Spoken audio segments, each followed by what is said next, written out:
नमस्कार दोस्तों, फिर से स्वागत है आपके अपने यूट्यूब चैनल पे जिसका नाम है लर्न विद एडू फंडा। मैं हूं कौशल जायसवाल और दोस्तों मैं भी एक बार फिर से लेकर हाजिर हूं आपकी अगली प्रैक्टिस सेट। और दोस्तों सबसे पहले क्लास स्टार्ट करने से पहले सबको हैप्पी नवरात्रि। भगवान की कृपा पर बनी रहे और आपका ये साल कहीं ना किसी जिसकी आप प्रिपरेशन कर रहे हो जॉब लग जाए। दोस्तों यही मेरी माता रानी से कामना है। तो दोस्तों आज की क्लास खास होने वाली है बिकॉज ये पूरा क्वेश्चन जो है मैंने SCRT के बेस पे तैयार किया है दोस्तों, जिसमें कुछ प्रीवियस ईयर के क्वेश्चन हैं और कुछ मोस्ट एक्सपेक्टेड हैं दोस्तों। और जैसा कि आपको पता ही है कि जितनी भी टीचिंग एग्जाम आने वाली हैं उसके गाइडलाइन में साफ लिखा हुआ है कि जो भी वो पाठ्यक्रम बनाएंगे, जैसे सुपर टेट हुआ तो वो जो प्रदेश की जो किताब चलती है SCRT, state council education research training की, उसी के बेस्ड पे पाठ्यक्रम होगा दोस्तों। तो उसी को मैंने मद्देनजर रखते हुए सारे क्वेश्चन बनाए हैं दोस्तों। और हम इस पैटर्न को ऐसे सेट किया हूँ मैं कि इसमें पहले 10 क्वेश्चन तो करंट अफेयर के आएंगे, वो तो आपको पता ही है। उसके बाद हम एंशिएंट, फिर मेडिवल, फिर मॉडर्न तक जाएंगे दोस्तों। तो एंशिएंट में मैंने हर टॉपिक से मतलब जितने इंपॉर्टेंट क्वेश्चन हो सकते सब मैंने लिया है। 50 क्वेश्चन का सेट है दोस्तों।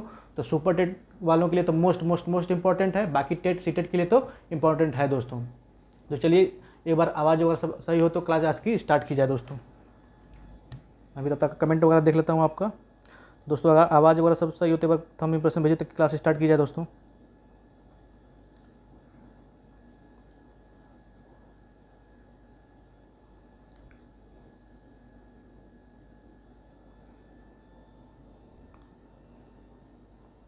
तो चलिए दोस्तों आज की क्लास स्टार्ट करते हैं।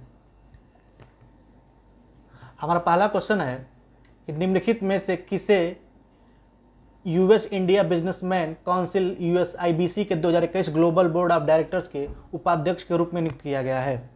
अजीज प्रेम जी, किरण मजुमदार शाह या फिर शिव नादरी या दिलीप सांधावी? बताइए दोस्तों। USIBC, आपका कमेंट अभी शो नहीं हो रहा है दोस्तों, कुछ इशू हो सकता है। तो दोस्तों इसका आंसर क्या हो जाएगा? किरण मजुमदार शाह।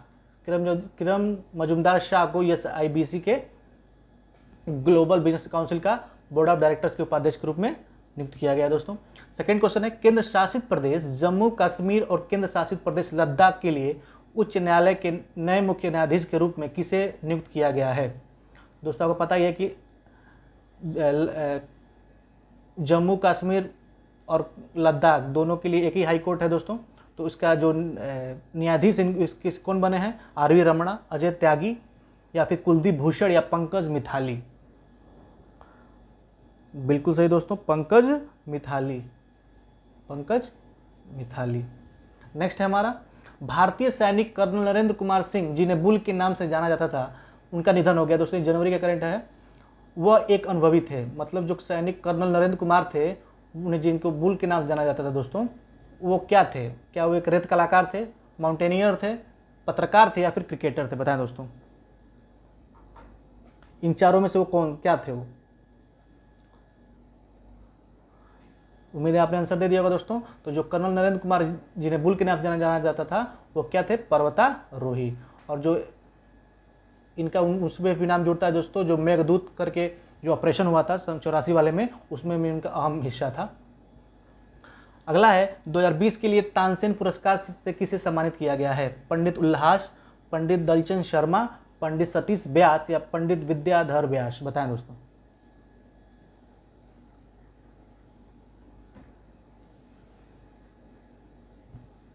उम्मीद है आपने आंसर दे दिया होगा दोस्तों। 2020 के लिए तानसेन पुरस्कार किसको दिया गया दोस्तों? पंडित सतीश व्यास को। और 21 लिए किस में दिया गया दोस्तों? संतूर वादक में, संतूर के लिए इन्हें दिया गया तानसेन पुरस्कार। आपको पता है गायन के क्षेत्र में दिया जाता है ये, तो संतूर बजाने के लिए इन्हें सतीश व्यास जी को दिया गया है। नेक्स्ट है हमारा, भारत का पहला परागकण पार्क किस राज्य में विकसित किया गया है? असम, हिमाचल प्रदेश, उत्तराखंड या बंगाल? बताएं दोस्तों। तो भारत का पहला परागकण पार्क किस राज्य में विकसित किया गया दोस्तों? उत्तराखंड में। और लीकेन पार्क भी उत्तराखंड में ही विकसित किया गया दोस्तों। तो जो भी अधिकतर पेड़ पौधे के जितने भी पार्क वगैरह हों, चाहे कोई भी नया इनोवेटिव चीज़ें होती हैं, वो अधिकतर उत्तराखंड में ही होती है दोस्तों। तो गेस भी लगा सकते हैं, आपको तुक्का मारना हो किसी एग्जाम में तो। अगला है, DRDO ने 1 जनवरी 2021 को स्थापना दिवस कौन सा मनाया था? 68वां, 59वां, 63वां या 75वां, बताएं दोस्तों।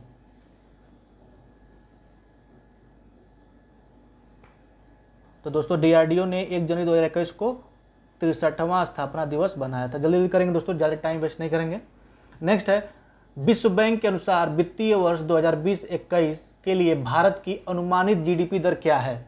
मतलब विश्व बैंक ने अनुमानित जीडीपी दर क्या निर्धारित किया है, 8.5%, 9.6%, 10.5% या -7.5%, बताएं दोस्तों।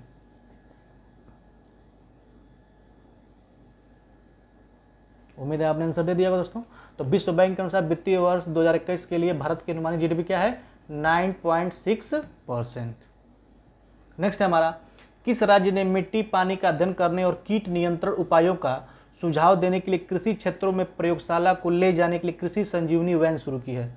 जी हाँ दोस्तों, कृषि संजीवनी वैन। पंजाब, तमिलनाडु, यूपी या कर्नाटक, बताएं दोस्तों।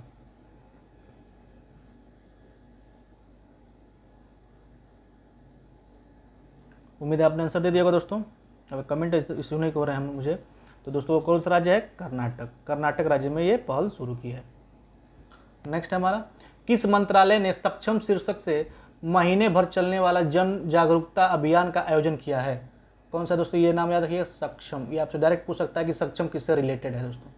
तो किस मंत्रालय ने सक्षम शीर्षक से महीने भर चलने वाले जन जागरूकता अभियान का आयोजन किया है। इस्पात मंत्रालय, स्वास्थ्य एवं परिवार कल्याण मंत्रालय, पेट्रोलियम एवं प्राकृतिक गैस मंत्रालय, सामाजिक न्याय और अधिकारिता मंत्रालय, बताएं दोस्तों।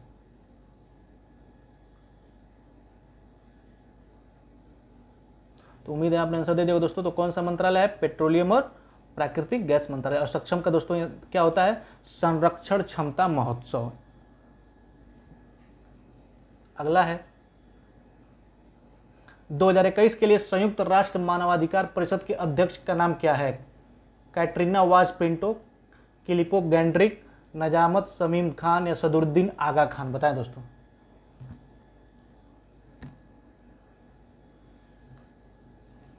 तो दोस्तों फिलिपो गैंड्रिक हैं इसके।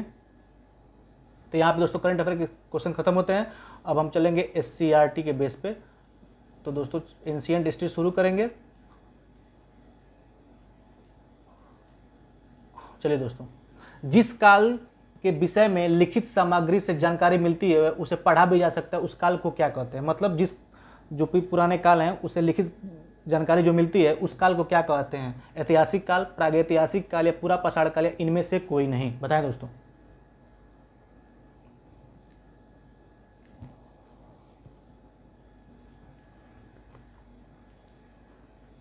बताएं दोस्तों, जिस काल से नहीं कोई जानकारी मिलती है। आपके मैं कमेंट देख ले रहा हूं दोस्तों। जिस काल के विषय में लिखित सामग्री से जानकारी मिलती है उसे पढ़ा भी जा सके, उसे काल को क्या कहते हैं दोस्तों, तो ऐतिहासिक काल कहते हैं, हिस्टोरिकल एज कहते हैं, हिस्टोरिकल एज कहते हैं। और जिस काल से जो भी लिखित सामग्री मिली है और उसे पढ़ा नहीं जा सकता वो कौन सा है दोस्तों, ना कोई जानकारी मिलती है ना कोई साक्ष्य मिले तो वो कौन सा है दोस्तों, पूरा पाषाण काल। नेक्स्ट है हमारा, धमेग स्तूप का निर्माण किस वंश के शासक ने कराया था। धमेग स्तूप, चंद्रगुप्त मौर्य, मुगल, अशोक या समुद्रगुप्त, बताएं दोस्तों। धमेग स्तूप का निर्माण किस वंश के शासक ने कराया था। बिल्कुल सही दोस्तों, किसने कराया था, अशोक ने। और कहाँ कराया था दोस्तों, ये सारनाथ में कराया था। ये उसी संबंधित है दोस्तों, ये धमेग स्तंभ या अशोक के काल में। आपको पता ही है कि अशोक ने बहुत सारे स्तंभ लिखवाए थे। उसी ने सबसे पहले पत्थरों पे जो अभिलेख बनते उसकी शुरुआत इंक्रिप्शन करने की शुरुआत किसे माना जाता है दोस्तों, अशोक को माना जाता है। नेक्स्ट है हमारा, किस गुप्त शासक को सिक्के पर घुड़सवारी करते हुए दिखाया गया है। गुप्त शासक पूछ रहा है दोस्तों, कुमारगुप्त प्रथम, समुद्रगुप्त, चंद्रगुप्त या स्कंदगुप्त, बताएं दोस्तों, जल्दी बताएं।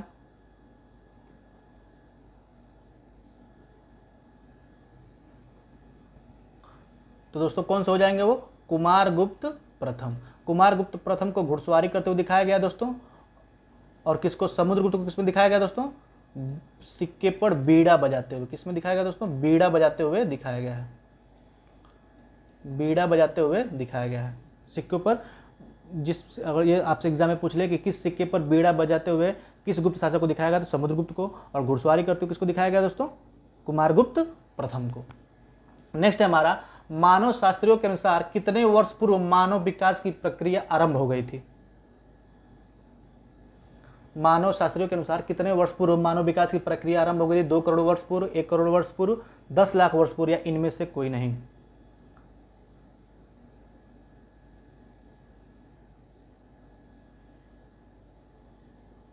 तो उम्मीद है आपने आंसर दे दिया होगा दोस्तों। तो चलिए बताते हैं। देखिए दोस्तों, सबसे पहली बात तो ये पूछे कि मानव शास्त्रियों के अनुसार कितने वर्ष पूर्व मानव विकास की प्रक्रिया आरंभ हुई थी? तो लगभग 2 बिलियन मतलब 2 करोड़ वर्ष पूर्व।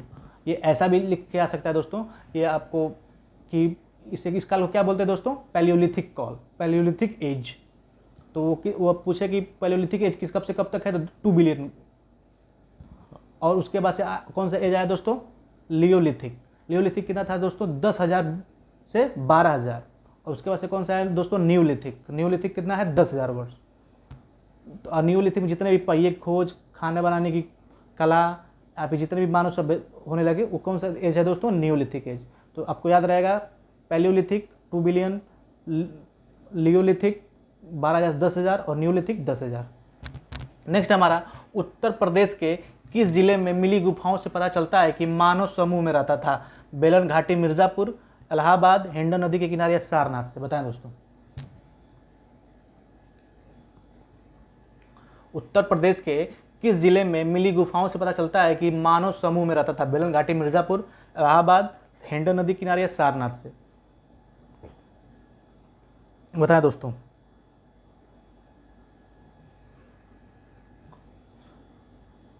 जी बिल्कुल सही है। तो उत्तर प्रदेश किस जिले में मिली गुफाओं से पता चलता है कि मानव समूह में रहता था? तो दोस्तों बेलन घाटी, मिर्जापुर। क्योंकि बेलन घाटी, मिर्जापुर से क्या मिले हैं दोस्तों? रॉक शेल्टर मिले हैं, एक गुफा मिली है, जैसे उसके अंदाज लगाया जाता है कि यहाँ पे मानव, पूरा पछाड़ काल के मानव यहाँ पे समूह में रहते थे, इसलिए क्या मिला दोस्तों? Rock shelter. हिंडन नदी को आपको पता है सारनाथ बौद्ध से संबंधित है, वो भी उत्तर प्रदेश में ही है। इलाहाबाद में प्रयाग प्रशस्ति आपको पता ही है। नेक्स्ट हमारा, मानव के खेती करने के प्राचीनतम साक्ष्य कहाँ से मिलते हैं? लहुरा देव, हड़प्पा, मेहरगढ़ या ए और बी दोनों? बताएं दोस्तों। मानव के खेती करने के प्राचीनतम साक्ष्य कहाँ से प्राप्त होते हैं? बताएं दोस्तों।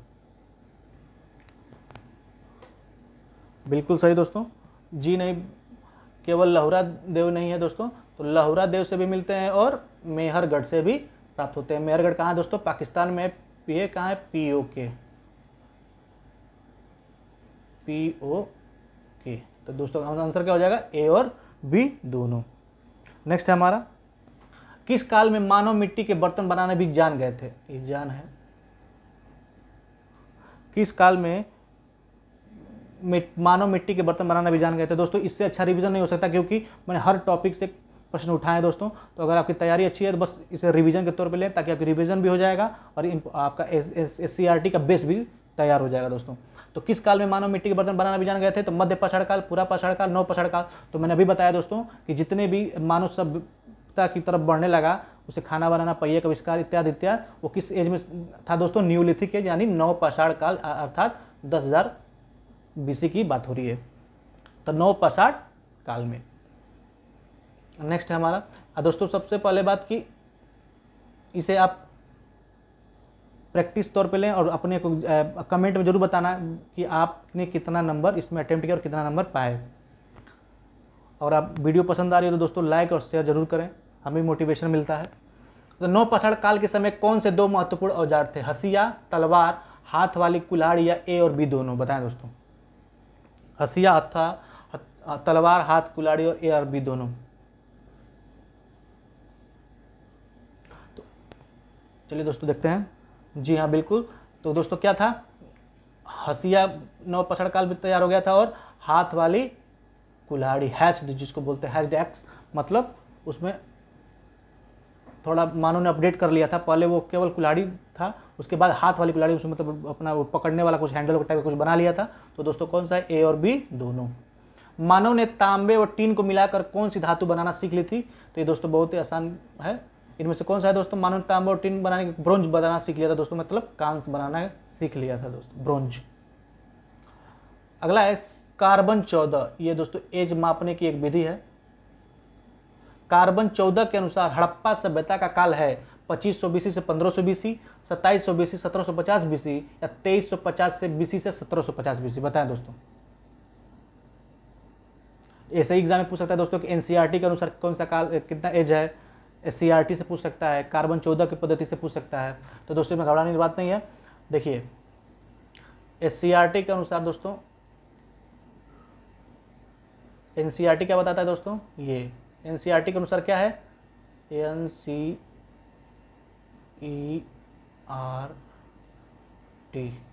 एनसीईआरटी के अनुसार 2500 से 1500 बीसी, 2700 से 1750 दोस्तों एससीईआरटी है।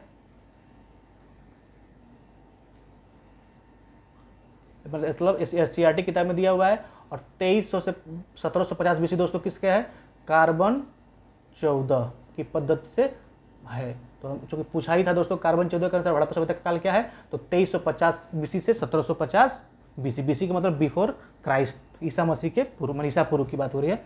तो दोस्तों एनसीईआरटी के अनुसार 2500 से 1500 बीसी, एससीईआरटी के अनुसार 2700 से 1750 बीसी और 2350 से 1750 बीसी कार्बन 14 के अनुसार है। अगला है हड़प्पा में उन्नत जल प्रबंधन का साक्ष्य कहाँ से मिलता है, धौलावीरा, कालीबंगा, राखीगढ़ या लोथल। बताएं दोस्तों। तो आपको पता ही है हड़प्पा में उन्नत जल प्रबंधन का साक्ष्य कहाँ से मिलता है, धौलावीरा से। और यहाँ पे 3 स्तर के मकान भी मिले हुए हैं। कालीबंगा से आपको पता ही है, घोड़े के साक्ष्य भी मिले हुए हैं। आपका ये राजस्थान में गगर नदी किनारे है, यहाँ पे मंजूषिका भी मिला हुआ है। उसके बाद से युगल शव के भी साक्ष्य मिले हुए हैं। लोथल आपको पता ही है, सबसे बड़ा जो बंदरगाह था उस हड़प्पा सभ्यता को वहाँ से मिला। राखीगढ़ी आपको सबसे बड़ा सिंधु सभ्यता का सबसे बड़ा नगर है राखीगढ़ी। नेक्स्ट हमारा, हड़प्पा वासी किस वास्तु के उत्पादन में सर्वप्रथम थे। मतलब हड़प्पा वासी किस वस्तु है, वास्तु नहीं है दोस्तों, वस्तु है ये, वस्तु के उत्पादन में सर्वप्रथम थे। सिंडन, लोहा, जौ, चावल। बताएं दोस्तों। उम्मीद है आपने आंसर दे दिया हो दोस्तों। तो हड़प्पा वासी, चूंकि मेरा कमेंट चल नहीं रहा है दोस्तों, तो हड़प्पा वासी किस वस्तु के उत्पादन में सर्वप्रथम थे, सिंडन। सिंडन मतलब दोस्तों अगर ये कपास देता तो आपको समझ में आता है। पिछली बार दोस्तों एग्जाम में पूछा था सिंडन, तो बहुत बच्चे कंफ्यूज होकर गलत करके चले जाते दोस्तों। मेसोपोटामिया की सभ्यता में कपास को सिंडन बोला था, सिंधु सभ्यता कपास को क्या बोलते थे, सिंडन। तो सबसे ज़्यादा कपास की पैदावार होती थी हड़प्पावासी। और उसके बाद से दोस्तों सबसे प्राचीन कौन सा है खाद्य पदार्थों में, तो जौ। उसके बाद से आपका गेहूँ, जौ और गेहूँ। अगर पूछे कौन फसल हड़प्पा सभ्यता में था, तो गेहूँ और जौ। और उसमें भी पूछ दे कि कौन सबसे प्राचीन था, तो दोस्तों जौ। नेक्स्ट हमारा, सिंधु घाटी किस स्थल से घरों में कुआं होने का साक्ष्य मिला, हड़प्पा, लोथल, मोहनजोदड़ो, धौलावीरा। तो इसमें कुछ ज़्यादा समय नहीं देंगे दोस्तों। सिंधु घाटी किस स्थल से घरों में, हर घर में कुआं होने का साक्ष्य किसमें मिला है दोस्तों, मोहनजोदड़ो में। नेक्स्ट हमारा, सिंधु सभ्यता का समूचा क्षेत्र का आकार कैसा है, आयताकार, वर्गाकार, त्रिभुजाकार या वृत्ताकार। मतलब ऐसे। तो दोस्तों कौन सा है, त्रिभुजाकार है। सिंधु सभ्यता का समूचा क्षेत्र कौन सा है, किसका आकार का है दोस्तों, त्रिभुजाकार। सिंधु सभ्यता के मुहारों पर किस पशु का सर्वाधिक उत्कीर्णन हुआ है, कुबड़ वाले सांड का, बैल का, पशुपति शिव का या घोड़े का।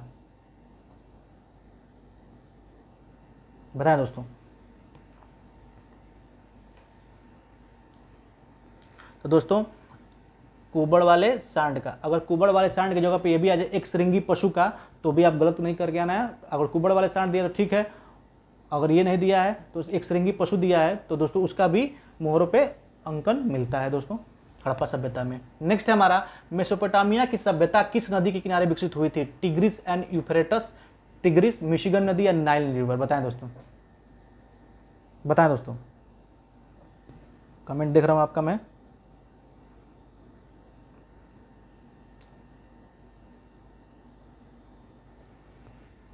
तो मेसोपोटामिया की सभ्यता किस नदी के किनारे विकसित हुई थी, बताएं दोस्तों। उम्मीद है आपने आंसर दे दिया होगा दोस्तों। तो टिग्रिस और यूफ्रेटस, जिसे क्या बोला था, फरात, और इसे हिंदी में क्या बोला था दोस्तों, फरात और जलाल करके 2 नदियां थी। वहां पे मेसोपोटामिया की सभ्यता का दजला और फरात, दजला एक टिग्रिस मतलब दजला, दजला और फरात, दजला और फरात। दोस्तों पूछ दे कि आप सब जानते हैं कि सिंधु सभ्यता कि का विकास किस नदी के, सिंधु सभ्यता सब लोग जानते हैं सिंधु नदी किनारे, लेकिन एग्जाम में दोस्तों चूंकि एससीईआरटी में दिया हुआ है तो मेसोपोटामिक सभ्यता किस नदी किनारे विकसित हुई थी, तो अगर इंग्लिश में दे दोस्तों तो टिग्रिस एंड यूफ्रेटिस दे सकता है, और उसका हिंदी में दे दे तो दजला एंड फरात करके दे सकता है। तो मेसोपोटामिक सभ्यता किस नदी के किनारे विकसित हुई दोस्तों, दजला और फरात की। नेक्स्ट हमारा, किस सभ्यता को महान द्वीप सभ्यता भी कहा जाता है, जापान की सभ्यता, चीन की सभ्यता, क्रीट द्वीप या दमन द्वीप, बताएं दोस्तों। यही क्वेश्चन घुमा के दोस्तों ये भी पूछ सकता है कि ऐसी कौन सी सभ्यता थी जिसमें सिंधु सभ्यता के जैसे उच्चतम जल जो प्रबंधन था वहां पे देखने को मिलती है। तो दोस्तों दोनों क्वेश्चन का आंसर सेम ही होगा। तो कौन सा होगा दोस्तों, जापान की सभ्यता, क्रीट द्वीप या चीन की सभ्यता दमन द्वीप। तो दोस्तों कौन सा है वो, क्रीट। यहाँ पे भी उत्तम जल प्रबंध व्यवस्था थी और सभ्यता को महान द्वीप सभ्यता भी बोला जाता है। नेक्स्ट है हमारा, भारत में आर्य सभ्यता का प्रारंभ किस प्रदेश से हुआ था, चीन, सप्त सिंधु प्रदेश, मध्य एशिया, ईरान। देख रहे होंगे दोस्तों किस तरह पैटर्न वाइज हम चल रहे हैं, एक एक स्टेप करते हुए, एक एक एरिया कवर करते हुए। दोस्तों भारत में आर्य सभ्यता का प्रारंभ किस प्रदेश से होता है, जल्दी जल्दी बताएं दोस्तों।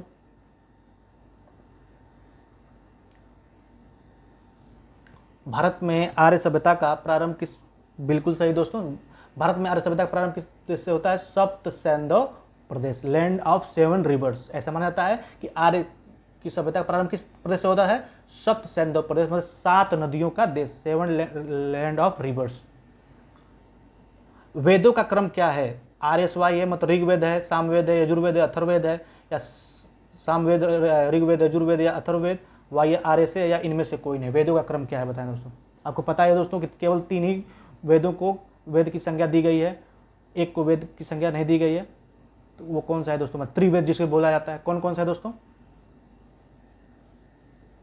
उम्मीद है आपने दे दिया होगा दोस्तों। 3 ही वेद होता है, एक होता है आपका ऋग्वेद, सामवेद और यजुर्वेद। अथर्ववेद को संज्ञा वेद की नहीं दी जाती है। और सबसे प्राचीन वेद कौन सा है दोस्तों, ऋग्वेद है गायन के लिए, सामवेद और यजुर्वेद। अथर्ववेद को वेद की संज्ञा नहीं जाती है। इसलिए अभी पूछे त्रिवेद कौन कौन से हैं, तो ऋग्वेद, सामवेद और यजुर्वेद। नेक्स्ट है हमारा, ऋग्वेद में मुख्य सूक्त कितने हैं, 1017, 11, 900 या इनमें से कोई नहीं।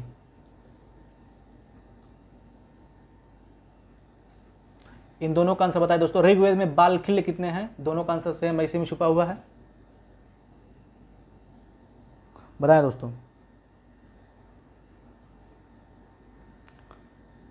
चलिए दोस्तों देखते हैं, आपका बहुत आप लेट कर रहे हैं आंसर देने में। तो ऋग्वेद में मुख्य सूत्र कितने हैं दोस्तों, तो मुख्य सूत्र कितने हैं, 1017। टोटल आपको कितने सूत्र मिलते हैं ऋग्वेद में, 1028। कितना है दोस्तों, 1028। इसमें मुख्य सूत्र कितने हैं, 1017, और बाकी 11 जो हुए वो क्या है दोस्तों। तो नेक्स्ट क्वेश्चन पूछा, ऋग्वेद में बाल खिल्य कितने हैं, तो दोस्तों 11, मतलब 1017 मुख्य सूक्त हैं और 11 जो है दोस्तों वो क्या है, बाल खिल्य हैं।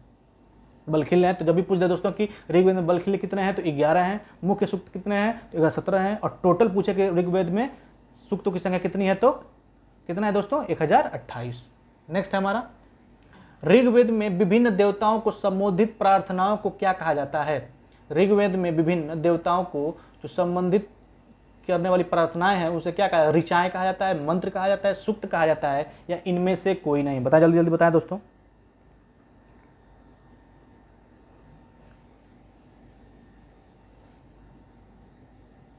तो उम्मीद है आपने आंसर दे दिया दोस्तों। तो ऋग्वेद में विभिन्न देवताओं को संबोधित करने वाले प्रार्थनाओं क्या कहा जाता है दोस्तों, ऋचाएं।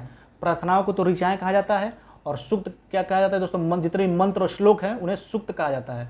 तो श्लोकों को क्या कहा जाता है दोस्तों, सूक्त। और ऋचाएं किसे कहा जाता है दोस्तों, प्रार्थनाओं को। नेक्स्ट है हमारा, ऋग्वेद में मंडलों की संख्या कितनी है।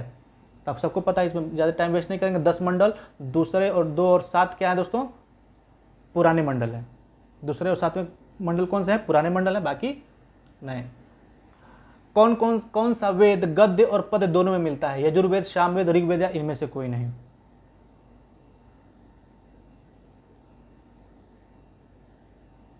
बताएं दोस्तों, जल्दी बताएं।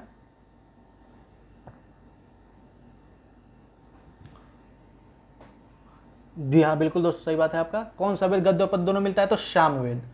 चूंकि गायन से ही संबंधित है तो सामवेद में ही पद्य में होंगे। तो पद्य में क्या है दोस्तों? दोनों वेद गद्य और पद्य दोनों का संकलन मिलता है। नेक्स्ट है हमारा, सभा और समिति प्रजापति की 2 पुत्रियां हैं, यह उल्लेख किस वेद में मिलता है? सभा और समिति, सभा और समिति प्रजापति की 2 पुत्रियां हैं, यह उल्लेख किस वेद में मिलता है? सामवेद, यजुर्वेद, ऋग्वेद या अथर्ववेद? बताएं दोस्तों, जल्दी बताएं।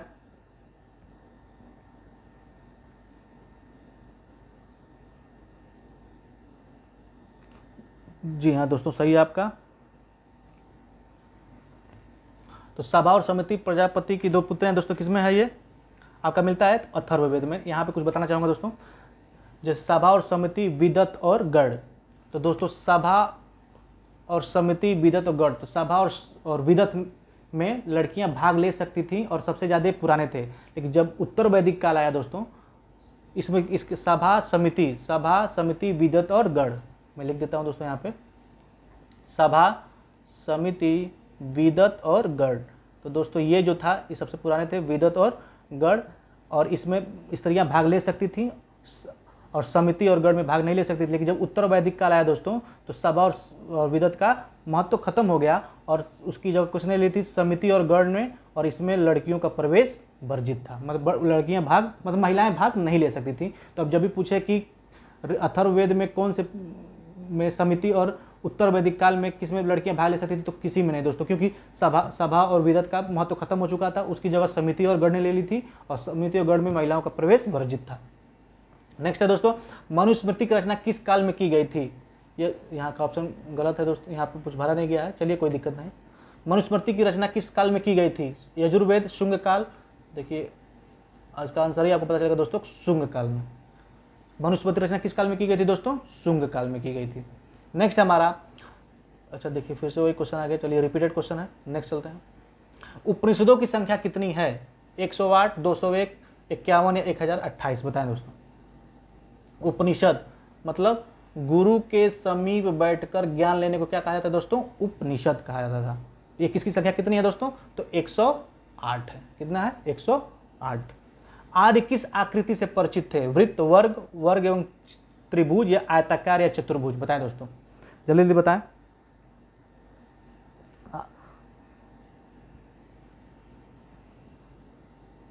बताएं दोस्तों, आर्य किस आकृति से परिचित थे?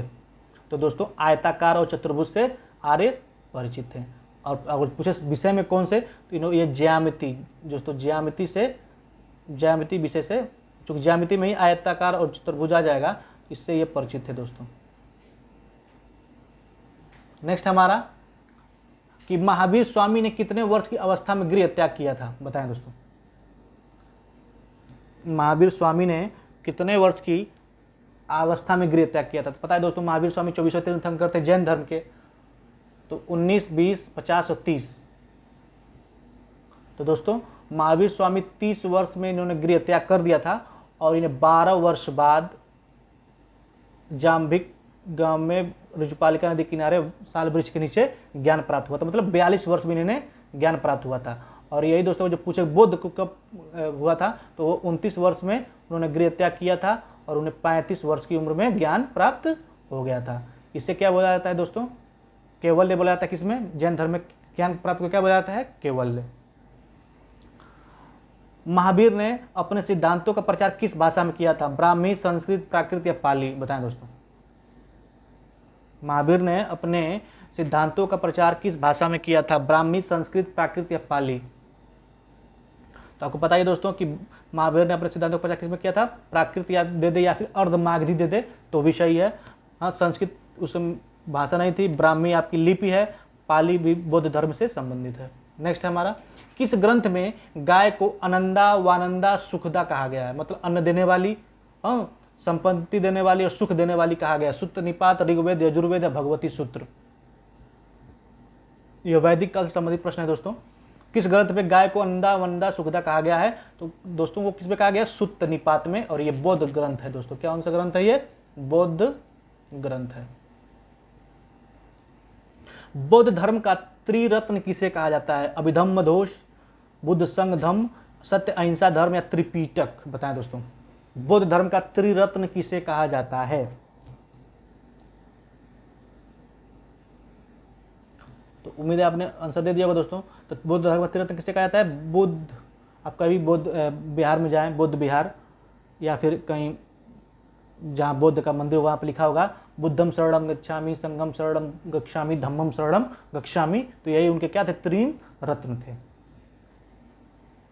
आपको पता है दोस्तों, बौद्ध धर्म का सबसे बड़ा जो बिहार है, मतलब बिहार बोला जाता था जहाँ पे बौद्ध भिक्षु रहते थे और वहाँ पे अपना शिक्षा ग्रहण करते थे, उसे बौद्ध बिहार बोला जाता था। सबसे बौद्धों का सबसे बड़ा बिहार कहाँ है दोस्तों? आपका जावा में, ये जावा पड़ेगा आपका इंडोनेशिया में पड़ेगा। नेक्स्ट है हमारा,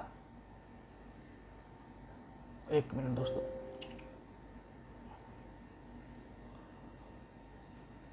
एक मिनट।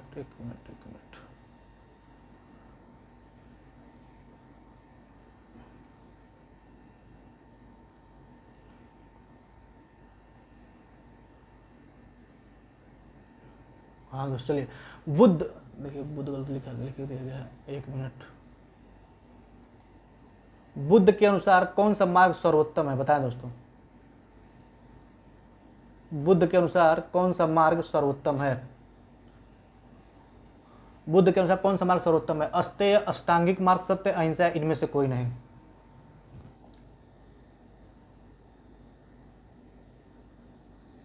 तो दोस्तों कौन सा मार्ग सर्वोत्तम है? अष्टांगिक मार्ग। अष्टांगिक मार्ग के बारे में बताया था कि बुद्ध के अनुसार कौन सा मार्ग है सर्वोत्तम है? अष्टांगिक मार्ग, अस्तेय, परिग्रह, ये सब, चोरी नहीं करना, सम्यक दृष्टि, सम्यक आचरण, समय से, ये सब क्या है दोस्तों? बुद्ध के अष्टांगिक मार्ग है। इसे पढ़ के जाइएगा, कभी कभी पूछ लेता है। उज्जैन का प्राचीन नाम क्या था? वैशाली, अवंतिका, वज्जी या पुरुषपुर?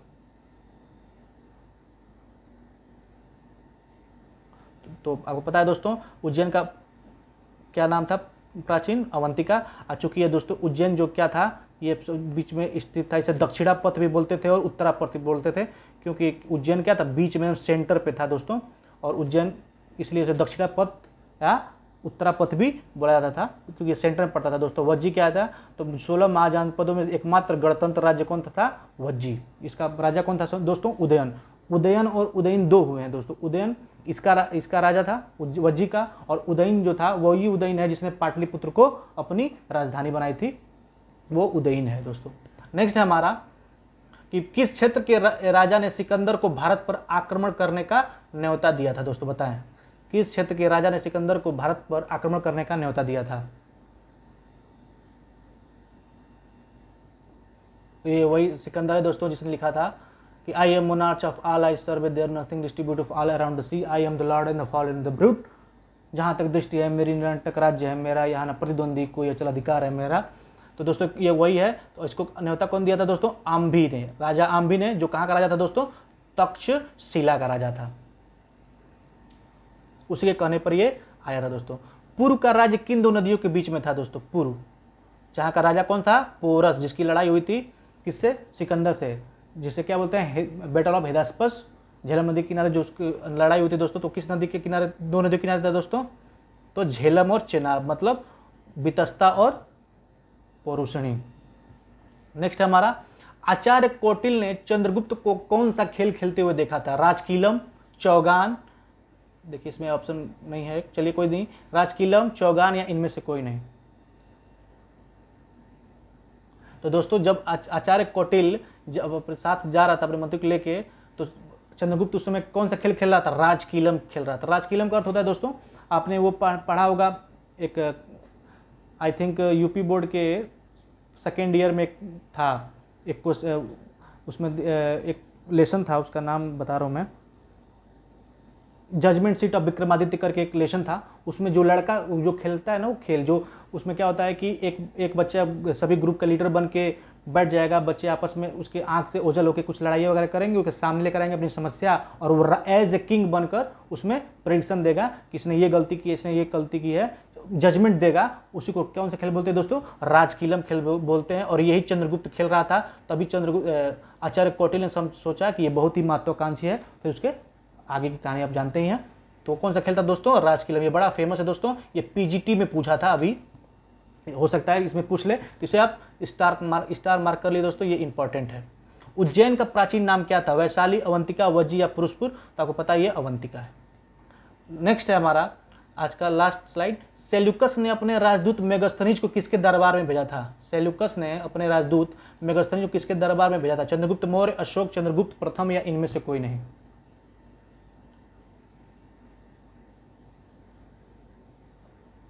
तो उम्मीद है आपने आंसर दे दिया दोस्तों। तो सेल्यूकस ने किसे भेजा था दोस्तों? चंद्रगुप्त मौर्य के दरबार में। और सेल्यूकस की लड़की जो थी, सेल्यूकस निकेटर कौन था दोस्तों? ये सिकंदर का राजदूत था। और सेल्यूकस का राजदूत कौन था दोस्तों? मेगास्थनीज, जिसने इंडिका लिखी थी। आपको ये पता है इंडिका?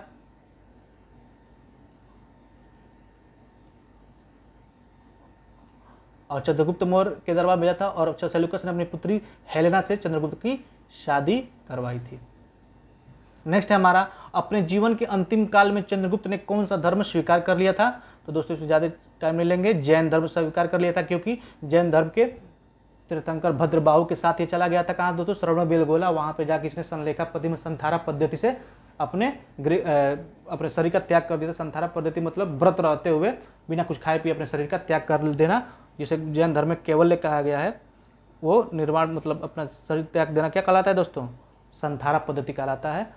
तो उम्मीद है दोस्तों ये वीडियो पसंद आई होगी। अगर वीडियो पसंद आई हो तो लाइक करें, शेयर करें, सब्सक्राइब करें। और हमारे इसका पीडीएफ के लिए टेलीग्राम लिंक को ज्वाइन कर सकते हैं दोस्तों। इसके बाद हम आगे वाले एंशिएंट में जितने भी पुराने एंशिएंट के जो राजा हैं, चंद्रगुप्त है, गुप्त है, समुद्रगुप्त, हर्यक वंश इत्यादि के क्वेश्चन हम करेंगे कल दोस्तों। तब तक के लिए पढ़ते रहें और इसी तरह सपोर्ट करें। Thank you.